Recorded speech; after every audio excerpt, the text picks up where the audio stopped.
Hello guys, ഞാൻ നമ്മുടെ ബോയ്സിനെ പറ്റി ഒരു കാര്യം കേട്ടോ. ഇത് ശരിയാണോ തെറ്റാണോ എന്ന് നിങ്ങൾ എന്നൊന്ന് കമന്റ് ചെയ്യണേ. ഈ ബോയ്സ് ഉണ്ടല്ലോ, അവർ റിലേഷൻഷിപ്പിനാവുന്നതിന് മുന്നേ, അതായത് ഈ ഗേൾസിന്റെ പുറകെ നടക്കുന്ന ആ ഒരു ടൈം ഉണ്ടല്ലോ, ആ ടൈമിൽ അവർക്ക് ഭയങ്കര ടൈം ഉണ്ടാവും, ഫ്രീ ആണ്, അവൈലബിൾ ആണ്. കമ്മിറ്റഡ് ആയിട്ട് കുറച്ച് നാളത്തേക്കും അങ്ങനെ തന്നെ ആയിരിക്കും കേട്ടോ, അവർ ഭയങ്കര അവൈലബിൾ ആയിരിക്കും.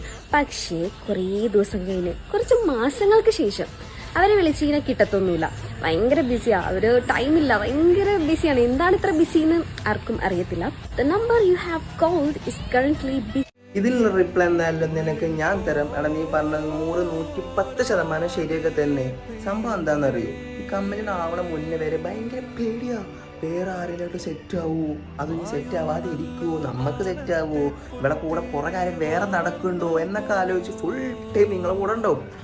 പക്ഷേ സെറ്റായി കഴിഞ്ഞാൽ പിന്നെ നമ്മുടെ എവിടെ പോവാനാ. അപ്പൊ പിന്നെ കൂടുതൽ ഫോക്കസ് ഒന്നും ഉണ്ടാവില്ല. കാരണം നമ്മൾ ചുമ്മാ നടക്കല്ല, കുടുംബം നോക്കണം, പ്രാരാബ്ദമുള്ളതാ. പിന്നെ പ്രേമിച്ചാൽ മാത്രം പോരല്ലോ, കല്യാണം കഴിക്കണ്ടേ, അതിന് കായ് വേണം. അപ്പൊ പണിക്ക് പോണം, അപ്പൊ ബിസി ആവും. പിന്നെ നിങ്ങളെ വിട്ടിട്ട് പോകില്ലെന്ന് അത്രയ്ക്ക് ഉറപ്പുണ്ടല്ലോ. ഏത് അതാണ്. പക്ഷെ ഇതൊന്നും ഈ പെമ്പിള്ളേർക്ക് അറിയേണ്ട ആവശ്യമില്ല. നിങ്ങളെ ഭാഗത്ത് ഈ നോക്കുമ്പോൾ എന്താ, അവൻ ഫുൾ ടൈം ബിസിയാണ്, അവൻ അവോയ്ഡിങ് ആണ്, അവൻ മൈൻഡ് ആക്കുന്നില്ല, ആനയാണ്, ചേനയാണ്, കോപ്പാണ്, പറയാണെന്നൊക്കെ പറഞ്ഞ് നിങ്ങളൊരു ബെസ്റ്റിനെ അങ്ങ് സെറ്റാക്കും. പിന്നെയല്ലേ പരിപാടി.